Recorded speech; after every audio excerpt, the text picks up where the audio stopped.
Welcome to the Deep Dive with Farmtips Diary. Today, we are unraveling a story that begins in the soil and ends on your dinner plate. It is the story behind rising food prices and why it is not just a supermarket issue, but one deeply rooted at the farm gate. If you've been wondering why your grocery bill keeps climbing despite stable harvest reports, you're about to see the full picture. If this topic matters to you, give this video a like and subscribe to Farmtips Diary. It helps the channel grow and ensures you never miss a breakdown on the real economics behind farming and food. Let's begin where it begins. Inflation at the source. Food inflation doesn't begin on the shelf. It begins at the farm. Fuel, fertilizer, pesticides, seeds, machinery, maintenance, and even water are now more expensive than ever. A small spike in oil prices sends shockwaves through every aspect of the operation, from tilling to transport. This is partly due to droughts and crop shortages, but also because inflation drives up the cost of growing the grains that become feed. When feed costs go up, so does the price of milk, eggs, and meat. Let's take fertilizer as an example. Global supply disruptions and higher natural gas prices have driven fertilizer costs to record highs in recent years. To attract and retain staff, companies must increase wages. Those labor costs become part of the final price of food. A product that was once manageable within budgets is now eating into the entire profit margin of a farm. For farmers, the cost of doing business has risen sharply. Fuel, especially diesel, is another essential. It powers the tractors, the harvesters, the water pumps, and the transport trucks. Feed prices for livestock are soaring as well. These are passed on to whoever is next in line. That is because commodity prices are only one part of the total cost of a finished food product. Warehouses are more expensive to operate. Cold storage costs are especially steep due to rising electricity prices and equipment needs. So before any food leaves the farm, its price has already increased significantly because every input has. Some companies report record profits, while consumers face sticker shock. Input costs rise faster than commodity prices. Meanwhile, contracts with wholesalers or retailers might be fixed or slow to adjust. This leaves farmers exposed.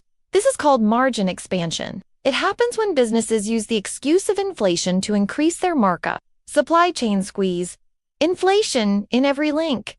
This shift is changing the agricultural landscape, and not necessarily for the better. Once the crops are harvested or the livestock is ready for market, the food enters a complex supply chain.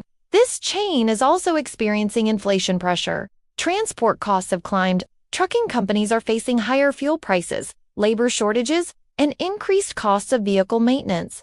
If crude oil or natural gas prices rise again, expect another wave of food inflation. Today, even a strong season might not be enough to offset rising costs. Many farmers are taking on debt to stay afloat.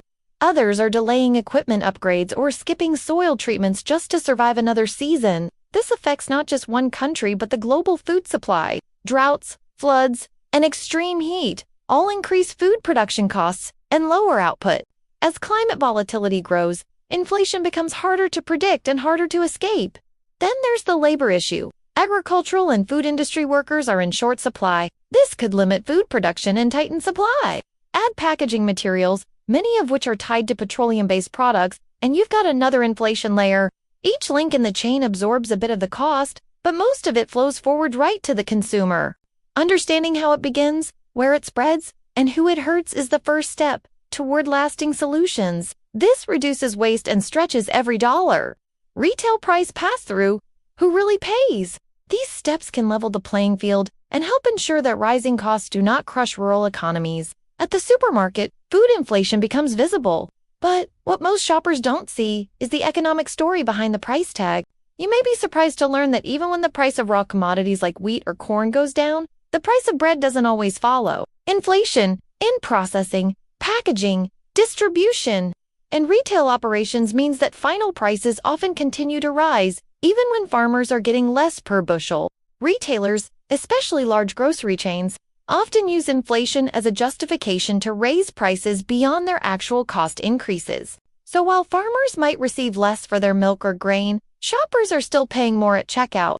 Impact on farmers? Trapped in the middle? This brings us to one of the most overlooked consequences of food inflation. Farmers are caught in the middle. They pay more to produce, but they don't necessarily earn more when they sell.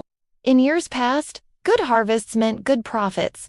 the emotional toll is also real. Financial pressure leads to stress, burnout, and long-term doubts about the future of the farm.